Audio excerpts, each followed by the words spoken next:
नमस्कार दोस्तों, मेरा नाम है सुखदेव और आप मेरा चैनल देख रहे हैं जॉब तक। दोस्तों आज हम बात करेंगे हिंदुस्तान कॉपर लिमिटेड, जो कि government of India enterprises company है और इसमें परमानेंट बेसिस वैकेंसी दोस्तों आपका आया है डिप्लोमा और डिग्री वाले कैंडिडेट्स के लिए। काफी अच्छी इसमें सैलरी देते हैं दोस्तों। पूरी जानकारी के लिए वीडियो को एंड तक जरूर देखिए।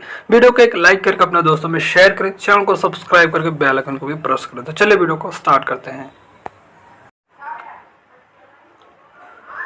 तो जैसे दोस्तों आप यहाँ पर देख सकते हो, ये इसकी ऑफिशियल नोटिफिकेशन है और ये जो रिक्वायरमेंट है आपका हिंदुस्तान कॉपर लिमिटेड की तरफ से वैकेंसी जारी किया गया दोस्तों। ये इसका नोटिफिकेशन नंबर आप यहाँ पर देख सकते हो और इसका जो नोटिफिकेशन रिलीज हुआ है वो आपका 25 जो है जून को रिलीज हुआ है। ठीक है, यहाँ पर देख सकते हो।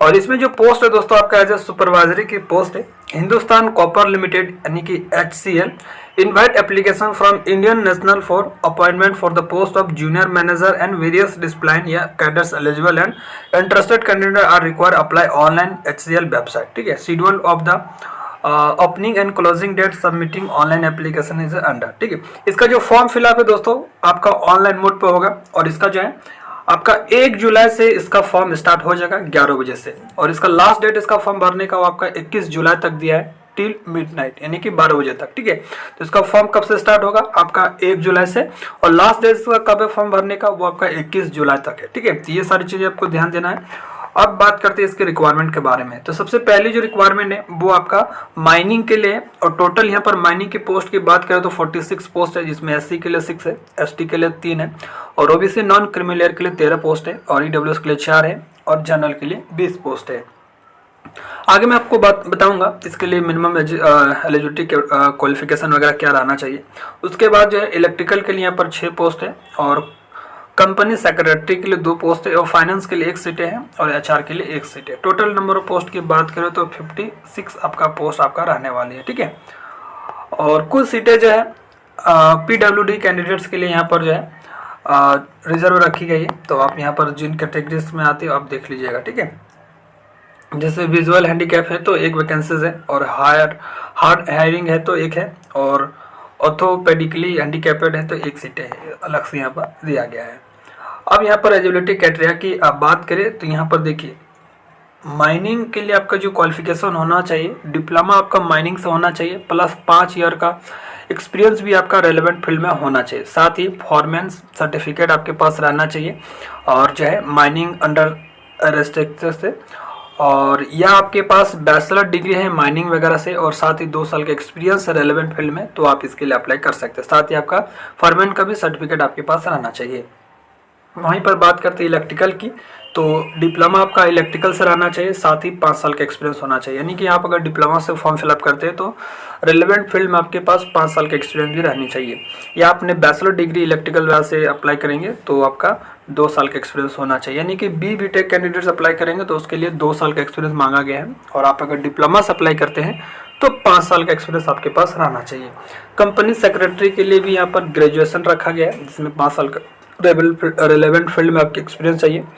और आपने अगर फाइनल एग्जामिनेशन अगर इंस्टीट्यूट कंपनी सेक्रेटरीज वगैरह से किए हैं तो भी आप इसके लिए अप्लाई कर सकते हो। फाइनेंस के लिए यहाँ पर जो है 5 साल का एक्सपीरियंस होना चाहिए या आपने intermediate examination institute of chartered account वगैरह से किए हैं तो भी अप्लाई कर सकते हो। या आपने PG फाइनेंस या PG डिप्लोमा या फाइनेंस MBA वगैरह किए हैं और साथ ही 2 साल का एक्सपीरियंस है तो आप इस पोस्ट के लिए अप्लाई कर सकते हैं। उसके बाद HR के लिए 5 सीट HR की पोस्ट है, इसमें भी आपका ग्रेजुएशन के साथ 5 साल का एक्सपीरियंस होना चाहिए रेलेवेंट फील्ड में।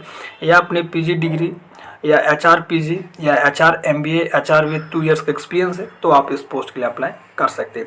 एक्सपीरियंस जो होना चाहिए दोस्तों आपको गवर्नमेंट या सेमी गवर्नमेंट या PSU या अदर गवर्नमेंट या प्राइवेट वगैरह से अपने अगर काम किए हैं या कर रहे हैं तो आपको जो वहाँ से नॉन ऑब्जेक्शन यानी कि NOC आपको लेना पड़ेगा। ठीक है, डॉक्यूमेंट वेरिफिकेशन के टाइम आपको NOC जरूर मांगेगा। ठीक है, तो ये सारी चीज़ यहाँ पर देख लीजिएगा। एज लिमिट की बात करें तो जनरल वगैरह के लिए जो है एज है वो आपका 1/6/2024 से एज की काउंटिंग करी जाएगी और यहाँ पर जूनियर मैनेजर के लिए 40 साल तक एज है जो कि जनरल कैंडिडेट्स के लिए। बाकी आप अगर SC ST है तो 5 साल का एज का छूट मिलेगा। OBC है तो 3 साल का, PWD कैंडिडेट जनरल और EWS है तो 10 साल का, PWD OBC नॉन क्रिमिलियर के है तो 13 साल का और PWD SC ST है तो 15 साल का और एक्स सर्विस मैन है तो पर गवर्नमेंट के गाइडलाइंस के अनुसार से एज का रिलैक्सेशन आपको मिलने वाली है। सिलेक्शन प्रोसेस की बात करें तो सबसे पहले आपका रिटन एग्जाम होगा। जो कैंडिडेट रिटन एग्जाम क्वालिफाई करेंगे उसको फिर से जो है इंटरव्यू वगैरह के लिए बुलाया जाएगा। यहाँ पर देख सकते हो दोस्तों, ठीक है। तो ये सारी चीज़ यहाँ पर देख सकते हो। क्वालिफाई मार्क्स वगैरह की बात करें तो यहाँ पर दिया गया है 30% कैंडिडेट्स को लाना पड़ेगा, और ओबीसी वगैरह है, SC ST है तो 20% मार्क्स लाना पड़ेगा। क्वालिफाई नेचर है, हालांकि इसकी कट ऑफ और भी जा सकती है। सैलरी की बात करें तो आपका स्टार्टिंग रहेगा 30,000 रुपये, और हर साल 3% के अनुसार से आपका सैलरी इंक्रीज होगा, और लास्ट आपका 1,20,000 तक भी सैलरी एज ए रहेगी। उसके बाद यहाँ पर दोस्तों आपका सर्विस एग्रीमेंट बॉन्ड भी है। तो यहाँ पर 3 लाख का जो है एग्रीमेंट भी है। 3 साल के अंदर आप कंपनी अगर छोड़ देते हैं तो आपको 3 लाख रुपए बॉन्ड भर के जाना पड़ेगा। 3 साल के बाद अगर जाते हैं तो आपको 1 भी रुपये का बॉन्ड नहीं भरना पड़ेगा। तो सारी चीज़ें देख लीजिए दोस्तों। आप अगर ज्वाइनिंग करते हैं तो कंटिन्यूस 3 साल आपको वर्किंग करना पड़ेगा, नहीं तो आपको 3 लाख रुपये आपको भरना पड़ेगा। देन इसके बाद आप रिलीफ हो सकते हैं। तो ये सारी चीज़ आपको ध्यान देना है, ठीक है। क्योंकि आपका अगर शॉर्टलिस्ट होता है, सिलेक्शन हो जाता है, तो पहली 3 इयर्स आपको एज ए ट्रेनिंग पीरियड पर रखा जाएगा, ठीक है। इसीलिए आपको ट्रेनिंग पीरियड में अगर चले जाते हैं तो 3 लाख रुपए आपको भरना पड़ेगा। ट्रेनिंग पीरियड कंप्लीट होने के बाद अगर जाते हैं तो 1 भी रुपये आपको नहीं भरना है, ठीक है। ये सारी चीज़ें देख सकते हो। डॉक्यूमेंट वेरिफिकेशन के टाइम कौन कौन सा डॉक्यूमेंट्स आपको लगेगा, ये सारे डॉक्यूमेंट्स उन्होंने मेंशन दे रखा है। तो DV के टाइम आपको ये सारे डॉक्यूमेंट जो है रेडी करके रखना है। एप्लीकेशन फ़ी की बात करें तो यहाँ पर 500 रुपये एप्लीकेशन फ़ी भी रखा गया दोस्तों। तो इनकी ऑफिशियल वेबसाइट वगैरह से आप जो है पेमेंट कर सकते हो। अप्लाई करने का लिंक मैं आपको वीडियो के डिस्क्रिप्शन बॉक्स में मेंशन कर दूंगा, आप वहाँ से डायरेक्टली जो है फॉर्म को भर सकते हैं। और अदर जानकारी के लिए आप इनकी वेबसाइट वगैरह विजिट कर सकते हो। जो भी इंपॉर्टेंट चीज़ें थी मैंने सारी चीज़ें बता दिया। फिर भी कोई डाउट है तो कमेंट के माध्यम से पूछ सकते हैं। मिलता है अगले वीडियो में, तब तक के लिए टेक केयर। जय हिंद, वंदे मातरम।